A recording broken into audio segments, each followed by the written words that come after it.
So I had this ex-boyfriend, okay, and he came from this business family in Delhi, and he was like, so look at me like, why are you so proud of yourself that you've done all this work? You know how much of your time you wasted on something that someone with half your brain could have done? Oh my God, he actually said that. Yeah.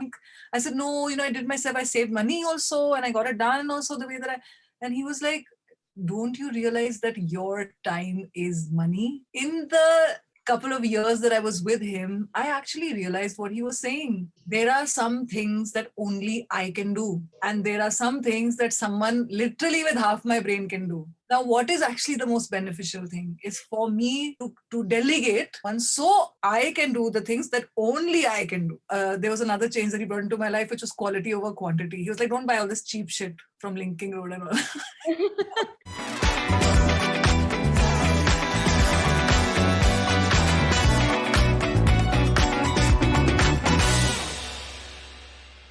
Hi, Anushka.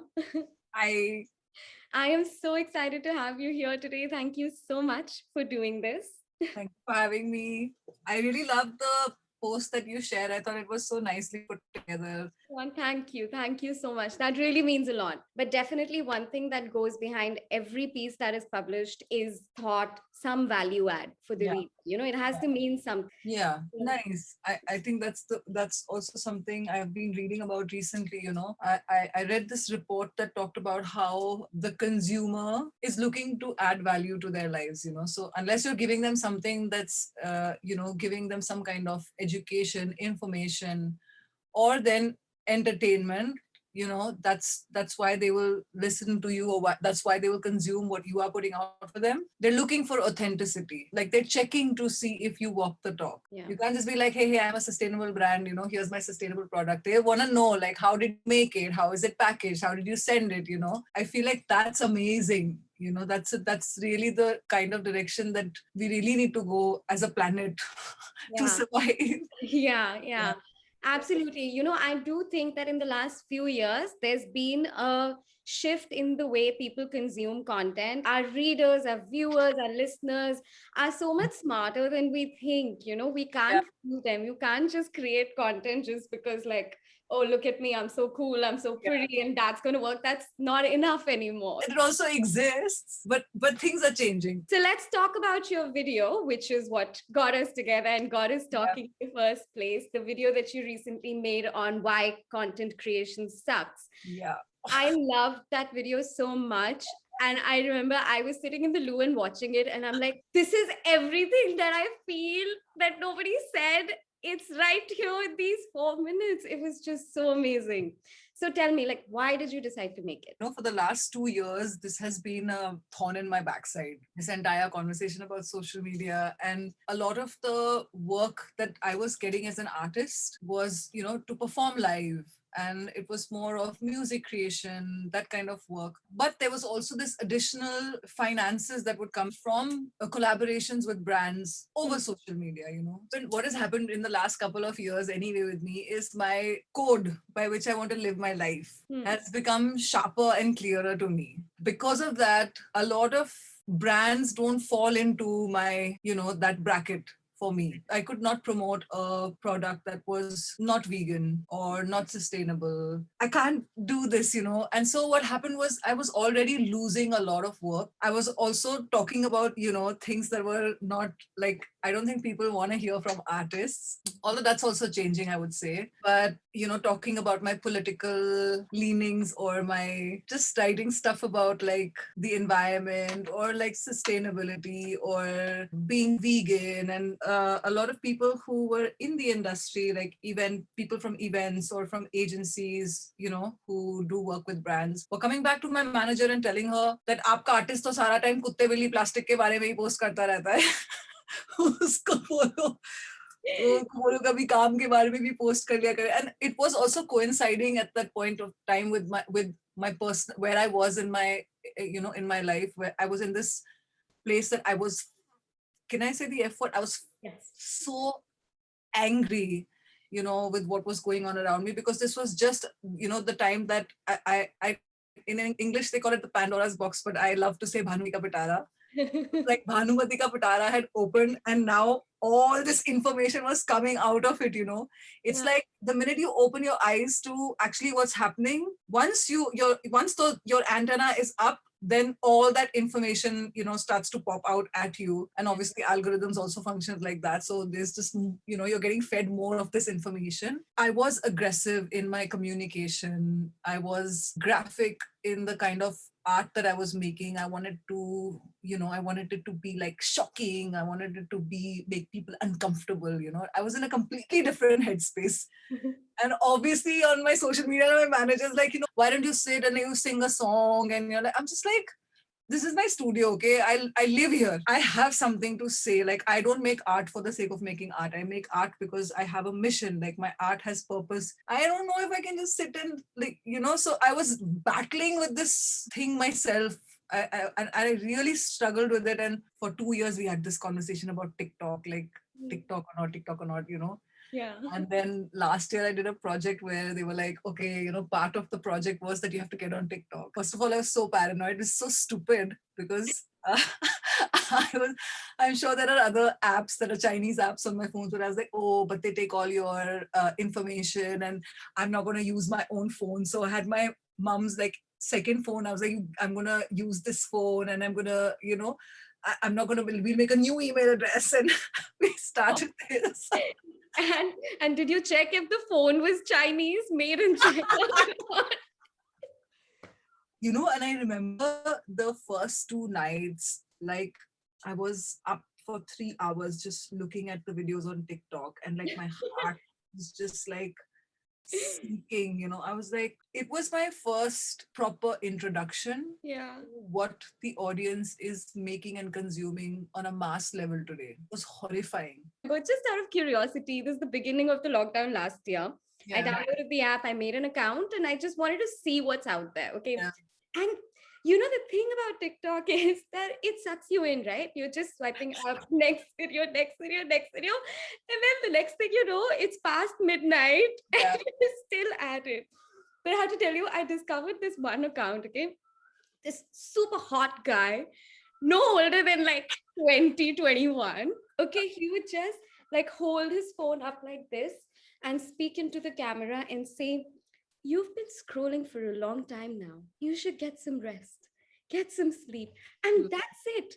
That's the only thing he said. He had like hundreds of videos just saying the same thing, Same a thing. slight variation. Yeah. And he had millions of followers. I went through this phase where I was like, I don't understand this audience anymore. It's really scary for an artist, you know. I felt so disconnected, and that feeling of being so disconnected actually led me to listen to more people around me who were telling me, oh, you need to make relatable reels. And at one point I said, okay, let's do it. Like 1 day or 2 days a week. I was like, 2 days?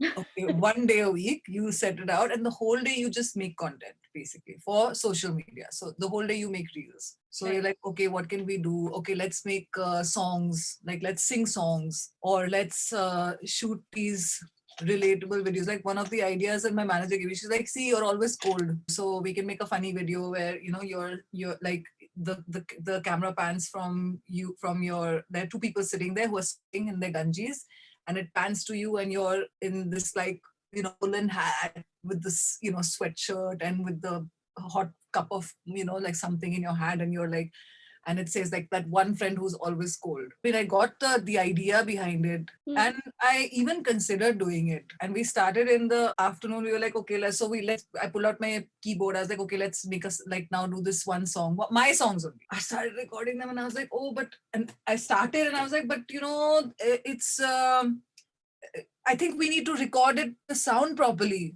you know, so let's plug this into the software, and let's like, then I do it on the mic, and then, and you know, Apurva, who works with me, and she was shooting it, she was like, no, she's like, the whole point of it is for it to be more natural and more real, you know, we don't want to get into this like production part of it. And this is again now horrifying for me, because I'm like, I'm a musician, I'm a producer, I don't want to put out something that sounds like this, you know, I want to make quality music, even if I put something simple out like that, I want to put effort into it. And that's when I broke down. I was in tears, actually. I was just like, I can't do this, like I was just like, you know what, fuck it, I don't want to do it.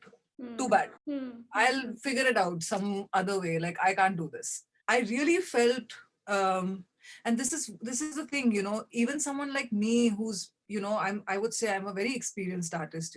I've been in the industry for a long time. If someone like me is struggling with identity, because I'm being told that things need to be a certain way, you need to be a certain way. If Yeah. someone like me can get affected by that and get swayed by that, like a new artist or a young artist, someone like that would be like, they would be completely at the mercy of this bullshit. Because of this expectation to present my work and my writing and my website in a certain way on social media, sometimes I feel like I don't know what my voice is. The video that you made, this was my favorite part about that video, where you talked about how not every creator or not every kind of content can be molded into a snack sized 15-second reel. I do follow a lot of content creators. There are a bunch of them that do some really cool, like Swinery does some really cool, like there's these characters that, she's created, these voices that she does, or even people like Pusha and Dolly, who I've been following since, Yeah. before they blew up like this. I always like to say that. Like, I was there. Yeah.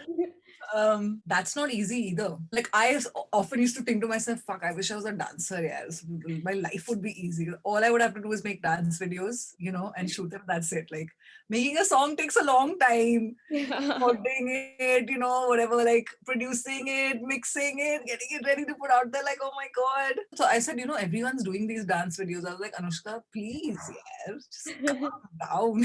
I have to tell myself, like, so it's easy to forget who you are. I don't think it's just social media. I have this theory about the way that we function in India. I think this new generation is different though. Okay, and it might sound quite far fetched to people, but a friend told me something about outliers, people who experiment, people who explore, like the Americans, Hmm. not the Native Americans, the new ones. They reached that land because they left where they were. They were like, let's go explore this. You don't know what's happening on the other side. You're like, let's go explore. I feel like in their culture, which is fairly new, they are encouraged to be different. Hmm. They're rewarded for thinking outside of the box. Whereas I feel like in our culture, what it has now finally developed into, we are not explorers actually in that sense. We've been here for a long time. Like, that's why we have such a strong culture. And there's so many of us Hmm. that we need to be controlled. Hmm. There needs to be order to manage this massive population of people. So we are encouraged to be uniform, to stay in the box. Like, it has shown up in my work when I had started doing shows. Like, I come from a rock and roll background, Hmm. and I was told by I was working with someone at the time, this manager, and he told me, on stage, maybe, you need to dress like, you need to do up your hair. Because I was like, I'm going to sweat anyway. It's no point. I do my own quick makeup and just leave my hair the way it is. And Hmm. want to wear my boots and, just be like, jump around and yeah, rock and roll. And he was like, maybe you need to be a little bit more, like, why don't you, try a different way? Okay, blow out your hair and put on a pair of heels and these, bling short dresses, like full sequins, shiny, stage stuff. And I did it. I tried it, and it was horrible. Like, the first thing, I was like, I was like, I watched a little clip of it. I was like, yuck. Yeah. So I think you're probably talking about the Viva days, right? Or around that time. It was right after. Right after. Yeah. Even during Viva, actually, that happened. Hmm. Hmm. I mean, I used to wear anti-fit jeans and, floaters with socks Yeah. and my dad's t-shirts. My favorite colors were black and blue. But I mean, let's face it, like, it was a pop band. There was a certain look that they were going for, and it was an international format. Like, they had followed it in a couple of countries. So I didn't know anything at that point of time. So it was like, for me, it was this. I mean, I look at some of the clothes that I wore back then. I'm just like, oh my God, who put that together? Like, oh, I had just, and we were getting paid like some 23,000 a month or something like this. Really? And it was like, I remember that the first time the amount came into the account, it 3 months amount came together. And we were like, oh my God. And I was new to Bombay, and we went to Linking Road and we shopped the freak out of Linking Road. We were like, I mean, I have also had my own evolution as an artist. Like, I was just going with the flow, you know. I never thought I would be a playback singer. I never imagined that I would be in commercial music. Like, I never imagined that I'd be singing like Bollywood songs on stage. Hmm. But and I was just, you know, going with the flow of things, and it really did well for me, you know, to be like that. And I always used to think about it like, okay, you know, this universe is in a flow. I just need to put myself in the flow of the universe, you know. I'll show up where I need to be and like take the opportunities that come my way, like without even thinking about it. Yeah.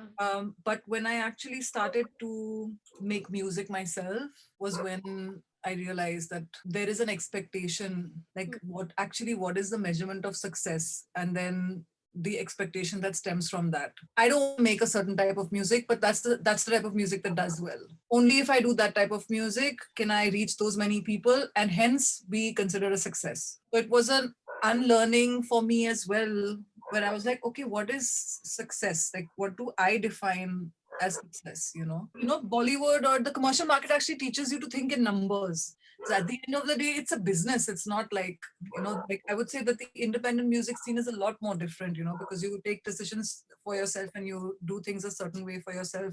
I actually even went, further, like out of my way to not conform to what I was being asked to. I was like, I don't want to make a chorus in the song. 6-minute song, no one will listen to 6 minutes. I don't care. It really depends on what you want. If you really want your song to go out there are certain things that a chorus works, a hook line works. These are things that help people to remember your song and to sing it with you. And you can be smart about, bringing these bits of information into the work you're doing. But if people are trying to turn you into someone else, I mean, I feel like that's where the danger is, because a lot of us actually, we don't know that there's any other way, because the other way is hard work. It's hard work to build, an audience or to find an audience. You're lucky if you like to do or like to create something that just has that kind of mass appeal.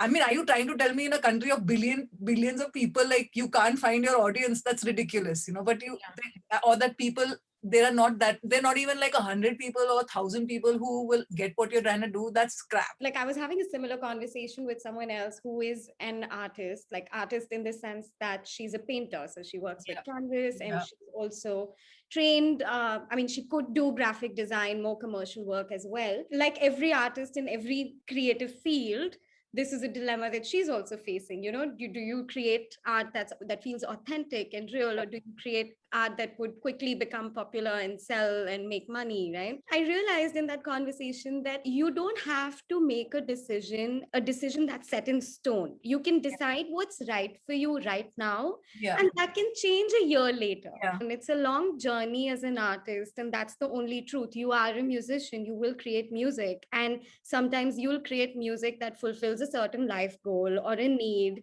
and then sometimes you'll create music that caters to a certain other need in that moment. We have to be more forgiving of ourselves, and we have to be okay with also paying attention to what we need in life outside of the work. Good reminder. You make music, you've also acted, you are also on social media, so that's like 3 different forms of creative work. What's that been like? Honestly, I haven't paid much attention to my acting work because I actually had so much shit going on. I'm producing music, but I was also working with producing music for other artists, for Inking, which is the label that I work with. I edit as well, which is a really time-consuming, soul-sucking process, but I like to edit my own work. A lot of this stemmed from me not wanting to depend on other people. First of all, there's some stuff in my head which I'm having to sit with someone, and how annoying for them. I'm like, can you do this? Can you do that? I want to get my hands on it. I realized that I think this is also comes a little bit from my middle class upbringing. I'm proud to do my own work. So I had this ex-boyfriend, okay, and he came from this business family in Delhi, and he was like, so look at me like, why are you so proud of yourself that you've done all this work? You know how much of your time you wasted on something that someone with half your brain could have done? Oh my God, he actually said that. Yeah. And I was like, he says you think, I said, no, I did myself, I saved money also, and I got it done also the way that and he was like, don't you realize that your time is money? In the couple of years that I was with him, I actually realized what he was saying. There are some things that only I can do, and there are some things that someone literally with half my brain can do. Now, what is actually the most beneficial thing is for me to delegate one so I can do the things that only I can do. There was another change that he brought into my life, which was quality over quantity. He was like, don't buy all this cheap shit from Linking Road and all. It took me a long time to wrap my head around what he was saying. I'm very happy that I did all the things that I did, because it really, like, I know what I'm talking about when I talk to people. But I read something recently about this that said that, like, play to your strengths, because my whole focus was like, oh God, I don't do this really well, I want to make this better. Focus on the thing that you can kill and find people to work with that can then plug in those empty spaces for you that you are not good at, that they can actually bring their best to the table. Whatever you finally create in the end is better than what you would have done on your own, or would take less time. It's just more efficient way of working. I do definitely think that there's a lot of value in knowing how each and every part of your bigger creative process works. If Yeah. you've done everything, every little part of it, you know how it works, you've done it, you have some experience in it, you know the pitfall, you know what you're talking about. And I know that a lot of creative people and entrepreneurs and just people who are working on their own, trying to set up something of their own, struggle with delegating a lot. And that is a whole skill and a whole different mindset that one needs to cultivate. At the same time, I think it's so important to, in the beginning, be hands-on with things and learn every little part of your baby, your brand, your business, your art form, whatever it is that you're creating. I think a big part of being able to set something up is to plan for it. Realization is very late in my life, by the way. And I was saying, no, I go with the flow. I had a friend who told me this, and I tell anyone who's willing to listen. He said, what about plans? I said, oh, I mean, I just go with the flow, and I'm commitment phobic. I don't make plans. So like, but you have a dog and so many cats living in the house. How can you? I would have a full family, no? It's not like, he introduced me to this concept, dynamic structure for limitless flow. So you have a structure, okay, some kind of structure in place, so that you're not flowing all over the place. You're flowing in a direction, and it's dynamic, so it can change at any point. You can pivot at any point. I realized how important this is now, especially. I have forced myself to sit down and make a plan for the next year. Never even saw an Excel sheet in my life. And I saw it, my brain would shut down. It took a while for me to do this, and a tab for new ideas, a tab for my music goals, a tab for my, what I want to do, like my sustainability goals, like everything kind of lined up. But tomorrow, if I like today, I'm feeling like, oh my God, things are so bad. I had actually thought, like I did the Mahamrityunjaya mantra, and I thought that I would do the next piece of this, my project I am seeking, I would do the next piece in November. But I feel like I need to do it now, because this is the time to do it. So I can pivot. But there is a structure in place according to which the people who are now working with me are working on the very things that I ran away from, which I thought would like trap me, like discipline or routine or structure, are actually the things that are giving me wings. They are allowing me to really do the things I want to do. This is a very corporatized kind of way of working, and I know that for artists like you're like, oh, when you see something like that, you cannot relate to it. I totally get it. But these are companies with goals that are running a certain way because they actually write everything down. Once all of this structure is in place, once you know what you need to do, if you have people who are working with you, you define what everyone is doing, you know what projects you're working on, what is everyone responsible, accountable for, then you don't have to think, then you just have to do. And I think that that's very liberating. So I forgot your original question, but I forgot actually. I don't know what I asked you. dynamic flow. This is another example of that. So we're pivoting. We just pivoted. Yeah. I want to give you one more example actually. Red jeans, blue jeans theory, which is what I mean about the universe kind of giving you clues, but you just being aware enough to catch them. And the theory is basically like, okay, so I want to go out for a party and I've come out of the shower and I thought like, okay, I want to wear my red jeans. And I think actually the blue jeans also could be, I could wear those. No, but I want to wear the red jeans. Okay, fine. So I start looking for the red jeans. I can't find them anywhere. I'm looking, I find the blue jeans. I'm like, oh, the blue jeans. But that was my second option. Like, no, I want to look for the red jeans. I'm looking.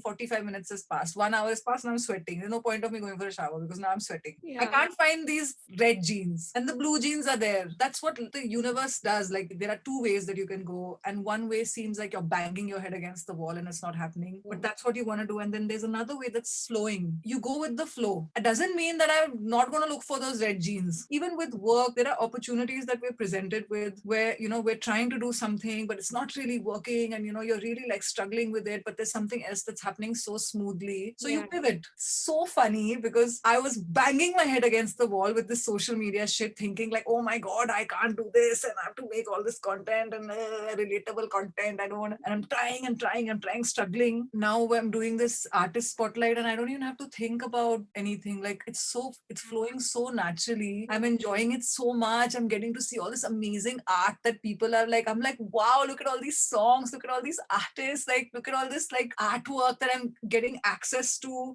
by trusting myself or going with the flow. I just went with the flow. I put one picture, everyone was like, oh my God, I feel the same. I was like, oh my God. And then I was like, you know what? I want to rant about this. This fucking sucks. And then, one thing that leads to another and leads to another. It was funny because I was writing this. I was like, this is so funny because this whole thing started with me saying content creation sucks. But that's what I'm doing right now with this artist spotlight is creating content. Yeah. The irony of it. You know what you're doing? You are picking up the blue jeans and painting it red. That's what you're doing. That's a great way to look at it. Writing is like I have a book here actually. That's like every time I have a conversation, I'm just like, So do I. yeah, nice.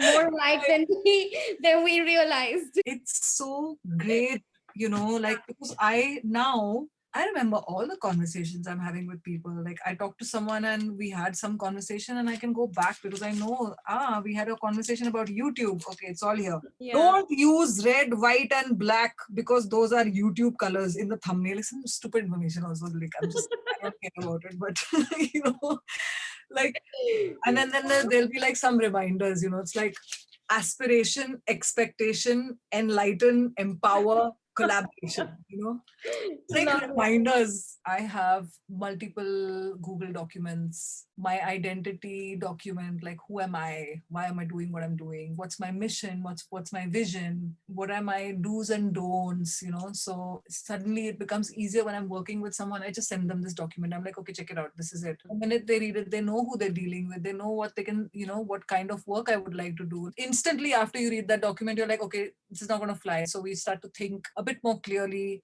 in the direction that you want. And I think that these are the clues or the keys or the just techniques from the corporate world that the creative world can adopt without any fear. Oh my God, corporate. Actually help you to structure your creativity because creativity also needs some kind of structure.